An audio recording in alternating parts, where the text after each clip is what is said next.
आप लोगों का एक बार फिर हमारे YouTube channel biology with Charu sir में स्वागत है।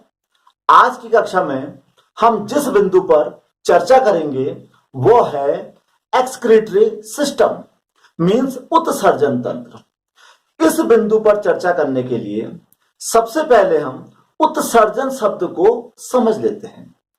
उत्सर्जन से हमारा तात्पर्य है कि जंतुओं के शरीर में जो दिन भर मेटाबॉलिक एक्टिविटी यानी कि उपापचयी क्रियाएं जो चलती रहती हैं, उन क्रियाओं के फलस्वरूप शरीर में कुछ ऐसे हानिकारक पदार्थ बन जाते हैं जो शरीर में रहकर शरीर को हानि पहुंचा सकते हैं। ऐसे हानिकारक पदार्थों को उत्सर्जी पदार्थ कहते हैं जो कि नाइट्रोजन युक्त अर्थात नाइट्रोजनी होते हैं। ऐसे हानिकारक पदार्थों को, ऐसे उत्सर्जी पदार्थों को शरीर से बाहर निकालने की जो प्रक्रिया होती है उसे उत्सर्जन या एक्सक्रीशन कहते हैं। और शरीर के जो अंग इस प्रक्रिया में भाग लेते हैं उनको उत्सर्जी अंग मींस एक्सक्रीटरी ऑर्गन कहते हैं। और इन अंगों से संबंधित जो शरीर में तंत्र होता है उसे उत्सर्जन तंत्र कहते हैं। अब हम जो भोजन में कार्बोहाइड्रेट, वसा, प्रोटीन आदि पदार्थ लेते हैं वो उपापचयी क्रियाओं के दौरान नाइट्रोजनी युक्त पदार्थों में कन्वर्ट हो जाते हैं। उसके अतिरिक्त कार्बन डाइऑक्साइड, जल आदि पदार्थ भी बनता है। जो कार्बन डाइऑक्साइड होती है वह श्वास की प्रक्रिया के द्वारा शरीर से बाहर निकाली जा सकती है। तो इस प्रकार हम कह सकते हैं कि हमारे जो लंग्स हैं, जो फेफड़े हैं, वो भी उत्सर्जी अंग की तरह कार्य करते हैं। जो पानी बनता है वो मूत्र द्वारा या पसीने के द्वारा या वेपर के द्वारा भी बाहर निकाला जा सकता है। इस प्रकार हमारी त्वचा भी एक उत्सर्जी अंग हुई। उसके अतिरिक्त जो मुख्य नाइट्रोजनी पदार्थ बनते हैं जो कि जंतुओं में कई प्रकार के हो सकते हैं, वो सब के सब उत्सर्जी अंग के उत्सर्जी पदार्थों के अंतर्गत आते हैं। अब होता क्या है, जिस जंतु के शरीर में जैसा उत्सर्जी पदार्थ बनता है उसके आधार पर जंतुओं को हम कई ग्रुप में बांट सकते हैं। इनको हम इस प्रकार देख सकते हैं।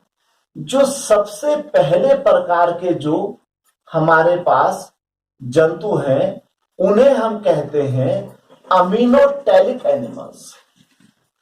अमीनोटैलिक एनिमल से हमारा मतलब है ये ऐसे एनिमल्स या जंतु होते हैं जिनके शरीर में उपापचयी क्रियाओं के दौरान प्रोटीन के टूटने से अमीनो अम्ल बनते हैं।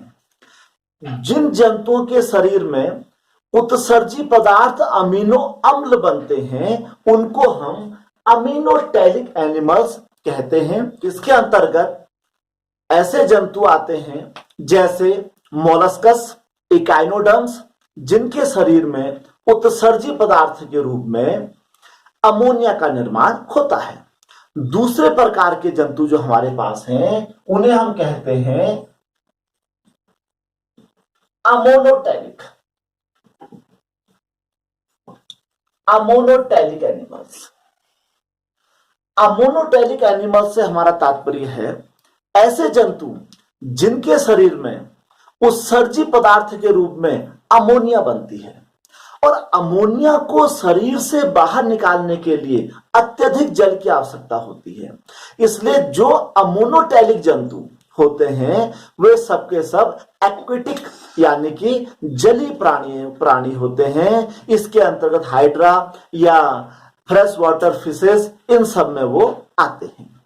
तीसरे प्रकार के जंतु जो हमारे पास हैं उन्हें हम कहते हैं यूरियोटैलिक एनिमल्स।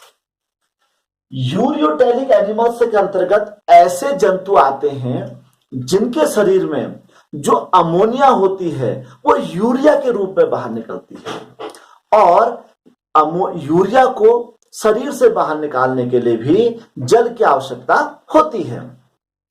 तो ऐसे जंतुओं में मनुष्य, खरगोश आदि आते हैं जिनके शरीर में यूरिया को पानी के साथ घोलकर शरीर से बाहर निकाला जाता है। इसलिए आपने सुना होगा मूत्र को यूरिन भी कहा जाता है, बिकॉज इसमें क्या होता है, यूरिया पाया जाता है। और चौथे प्रकार के जंतु जो यहां पर हैं उनको हम कहते हैं यूरिकोटैलिक। यूरिकोटैलिक यूरिकोटैलिक से मतलब है ऐसे जंतु जिनके शरीर में उत्सर्जी पदार्थ यूरिक एसिड होता है, और यूरिक एसिड को शरीर से बाहर निकालने के लिए अत्यधिक कम पानी की आवश्यकता होती है।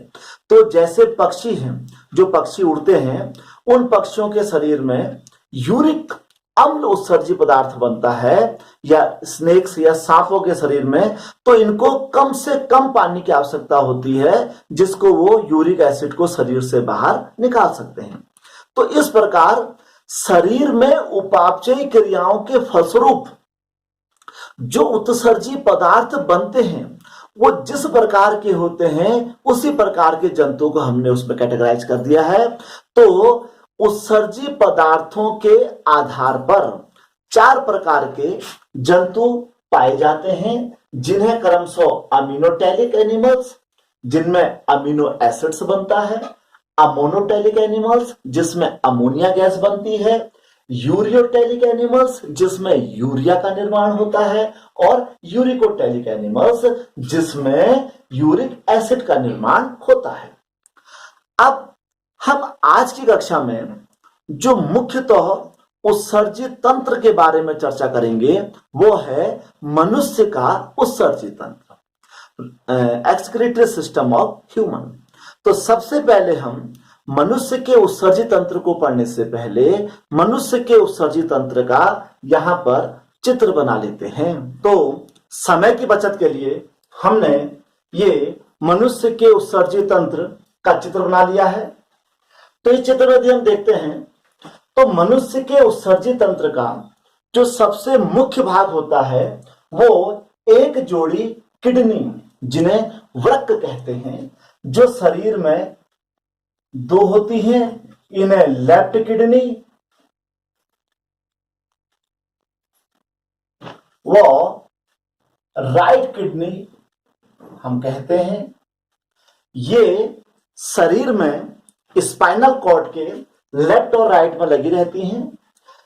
ये गहरे लाल रंग की व सेम के बीच के आकार की होती हैं, जिनका बाहरी हिस्सा कॉन्वेक्स यानी कि उत्तल होता है, जबकि भीतरी हिस्सा जो होता है कॉन्केव यानी कि अवतल होता है। और ये जो किडनी होती है, जिनको हम वृक्क या गुर्दा कहते हैं, ये लगभग 10 सेंटीमीटर लंबी व लगभग 5 से 7 सेंटीमीटर चौड़ी व 3 से 5 सेंटीमीटर मोटी होती है। इसको यदि हम इस प्रकार से यहां लिख दें तो ये इसका 10 सेंटीमीटर करीब लंबी और लगभग 5 से 7 सेंटीमीटर यह चौड़ा होता है, वो लगभग 3 से 5 सेंटीमीटर ये चौड़े होते हैं। ये 10 सेंटीमीटर लंबे, 5 सेंटीमीटर चौड़े और 3 सेंटीमीटर ये मोटे होते हैं। जो लेफ्ट किडनी होती है वो राइट किडनी के मुकाबले थोड़ा बड़ी और थोड़ा ऊपर को होती है। असल में ये लीवर की पोजीशन के कारण होती है। सो लेफ्ट किडनी जो होती है राइट किडनी के थोड़ा सा ऊपर, वह बड़े आकार की होती है।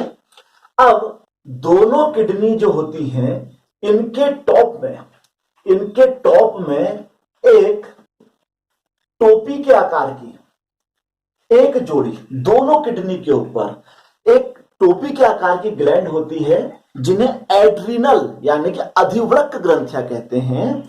इनका नाम इस रीनल से ही पड़ा है। एड्रीनल मींस वृक्क में ऐड होने वाली ग्लैंड। यह भी संख्या में 2 होती हैं और वृक्क के ऊपर पाई जाती हैं।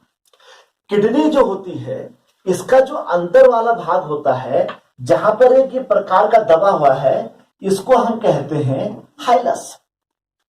हाइलस वह पॉइंट होता है जहां पर से एक तो मूत्र नली बाहर को निकलती है, दूसरा यहां पर रीनल आर्टरी जो होती है वृक्क में ब्लड की सप्लाई करती है। तो ये हो गया हमारा पहला मनुष्य के उत्सर्जी तंत्र का पहला अंग, जिसे हमने किडनी, वृक्क या हम इसे गुर्दा कहते हैं। ये संख्या में 2 होते हैं। दोनों वृक्क के हाइलस वाले रीजन से एक मूत्र नली नीचे को निकलती है, जिसे हम मूत्र नली या यूरेटर कहते हैं। ये जो यूरेटर या मूत्र नली होती है, यह क्रमशः जब यह किडनी से निकलती है तो यह चौड़ी होती है और क्रमशः यह पतली होती हुई चली जाती है। और जो यूरेटर होते हैं ये इनवॉलंटरी मसल्स यानी कि अनैच्छिक पेशियों के बने होते हैं, जो कि हमारी बिना इच्छा के स्वतः ही कार्य करते हैं। ये यूरेटर, दोनों ओर के यूरेटर नीचे आकर एक थैलेनुमा ब्लैडर पे एकत्रित होते हैं, जिसको हम यूरिनरी ब्लैडर कहते हैं। यह एक थैलेनुमा संरचना है जिसमें मूत्र का अस्थायी रूप से संग्रह किया जाता है। जब किडनी के अंदर उपस्थित नेफ्रॉन वृक्क नलिकाएं ब्लड को फिल्टर करती हैं, तो फिल्टर हुआ पदार्थ ड्रॉप बाय ड्रॉप यूरेटर के द्वारा यूरिनरी ब्लैडर में इकट्ठा होता रहता है। तो यह एक अस्थायी संग्रह करता है। जैसे ही यह यूरिन से भर जाता है तो यूरिन शरीर से बाहर निकाल दिया जाता है। किडनी, यूरेटर, यूरिनरी ब्लैडर जो होता है वह शरीर के बाहर यूरेथा के साथ खुलता है, इसे यूरेथा कहते हैं, जिसे मूत्र मार्ग कहा जाता है। और यूरिनरी ब्लैडर जब यूरेथा में खुलता है तो यहां पर एक स्पिंटर लगे होते हैं। स्पिंटर क्या करते हैं, एक प्रकार की अवरोधनी होती है। तो जो मूत्र यूरिन यूरिनरी ब्लैडर में इकट्ठा होता है वह अवरोधनी के द्वारा रुका हुआ रहता है। तो जब व्यक्ति को मूत्र त्याग की इच्छा होती है तो यह स्पिंटर उस समय लूज हो जाता है और यूरिन यूरेथा के द्वारा शरीर से बाहर निकाल दिया जाता है। तो मनुष्य के उत्सर्जी तंत्र के ये 4 मुख्य अंग हैं, जिन्हें क्रमशः हम किडनी मीन्स वृक्क, यूरेटर मीन्स मूत्र नली, यूरिनरी ब्लैडर मीन्स मूत्राशय और यूरेथा मीन्स मूत्र मार्ग कहते हैं। इन 4 अंगों के मिलने से मनुष्य का उत्सर्जन तंत्र का निर्माण होता है। इस प्रकार आज की कक्षा में हमने मनुष्य के उत्सर्जित तंत्र के बारे में जाना, जिसमें हमने देखा मनुष्य का जो उत्सर्जित तंत्र होता है वह 4 मुख्य अंगों किडनी, यूरेटर, यूरिनरी ब्लैडर और यूरेथ्रा से मिलकर बना होता है, जिन्हें क्रमशः हम वृक्क, मूत्र नली, मूत्राशय व मूत्र मार्ग कहते हैं।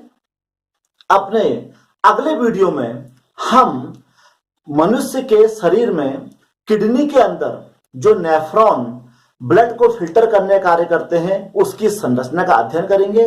आपको हमारा आज का यह वीडियो कैसा लगा, आप हमारे YouTube channel biology with Charu sir में जाकर हमें जरूर बताइएगा और हमारे चैनल को लाइक और सब्सक्राइब करते रहिएगा। धन्यवाद।